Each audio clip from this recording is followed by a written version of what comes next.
Hello again, this is Carolyn. I keep trying to do these videos. I probably at some point is just going to use the videos that the freelancers are making me for the websites. This is stressful for me, but anyway, I digress here.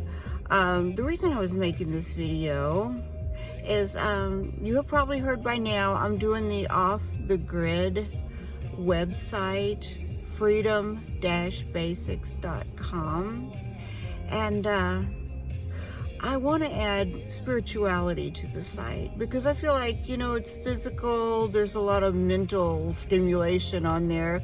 Of course, you got to be physically fit to have that lifestyle a lot of the time.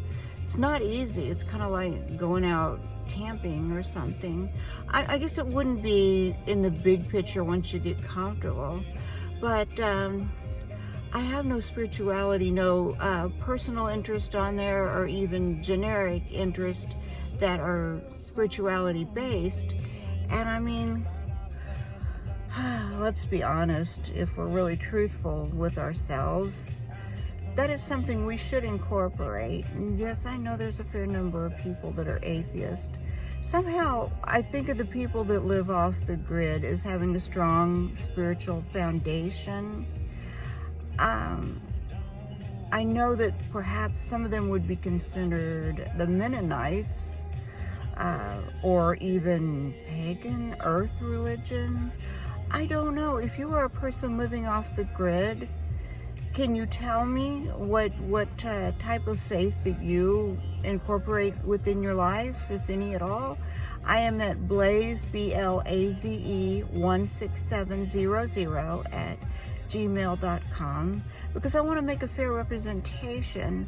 I don't know, I think of minimalist type people, you know, it's been difficult to make the website because people that have been helping me that are freelancers are in like Pakistan or Bangladesh. It was even hard to get started because the term off the grid does not translate well. I mean, and tiny houses, you know, the shipping container homes or the minimalist type homes, they thought that I meant doll houses, you know, like for a Barbie or Ken. So we had to go through a lot of that. And the more time I have having everything discarded and starting all over, it's been very difficult, a little more than I anticipated, but it's coming together.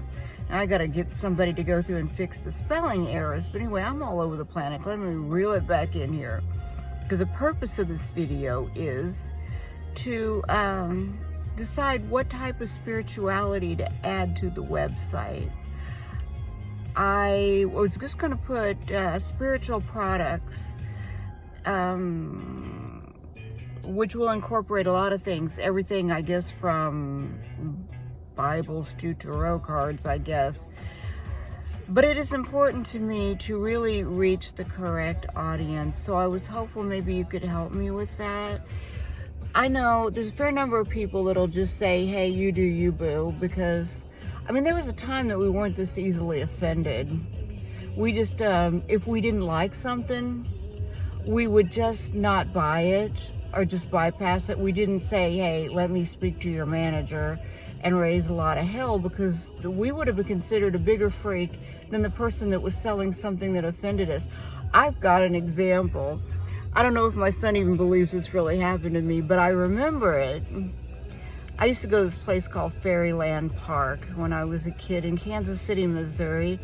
Now, there's a lot of mafiosa ties and stuff out there, but people that are my age who were kids, we only remember the good stuff, right? I remember going out there with a little girl, and my parents were out there having a picnic with their friends, and while my friend and I walked around and played the games, it was like you shoot so many darts or throw so many of these little bean bags into like a basketball hoop, you win a prize. Well, I actually won. I never won very many things, but that day I did. And I don't know whether it was because I was a little blonde-haired kid back then, natural, right? They gave me a swastika. And I thought it was cool. I didn't know what it was, right? You know, it was some kind of twisted up cross thing, I thought. So I put it on, went back to the table.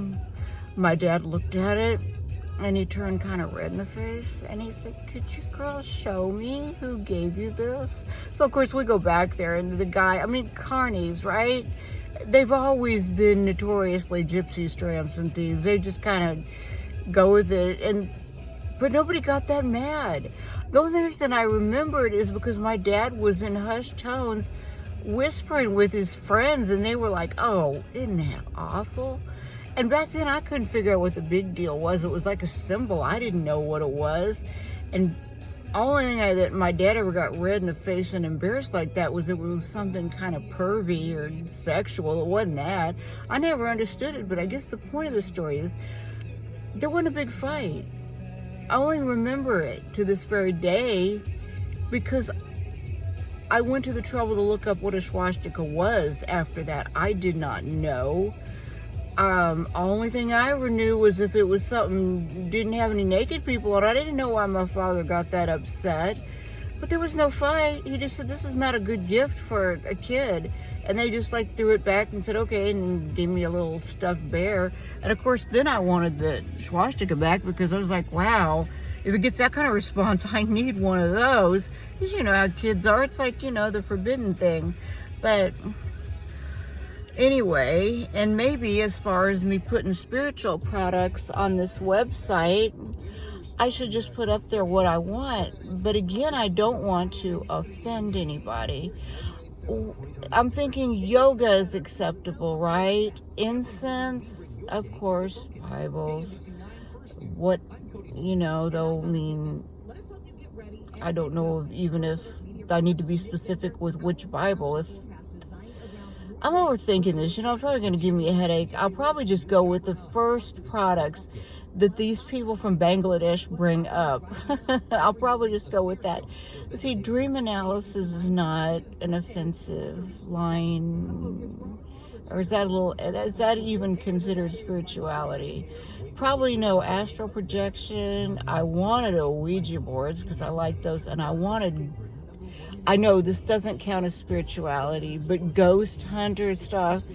I have a lot of cool personal experiences that I'd love to just be able to elaborate from the products in the store. So I'm going to go with that probably. I don't know that I'll put that into a separate category. What somebody's going to tell me, I know, is go ahead and make your off-the-grid website and then make a spirituality website separate from that. So that way you're not mixing it up. But I just want to know today, I mean, I know not everything that I'm thinking of is going to work. How about Reiki? Is that in mainstream anymore? Reiki is healing touch. I know not everybody believes in it, but would it be acceptable to put that? Healing the chakras, I know that's going to be a little bit too out there. I like the really kind of intensified stuff, like we're living in a matrix perhaps, and none of this is real. Some people believe that. I know there's always the law of attraction. That's been around a long time. A lot of people think of that as trendy, but I don't know if that matters. Incense is safe, right? Well, I don't know. That's why I'm going to include my email, Blaze, BLAZE 16700 at gmail.com. I'd love to hear your input. I mean, because I would hate to pay somebody to put all these products up there, because you never know what they're going to charge you. Even if they give you one particular price, it can change. And I'd hate to put all these products up there and then need to pull them back down.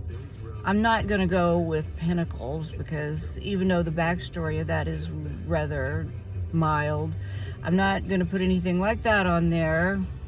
But anyway, I will wait to hear from somebody and get some input before I invest in this, because I have learned I make a lot of mistakes.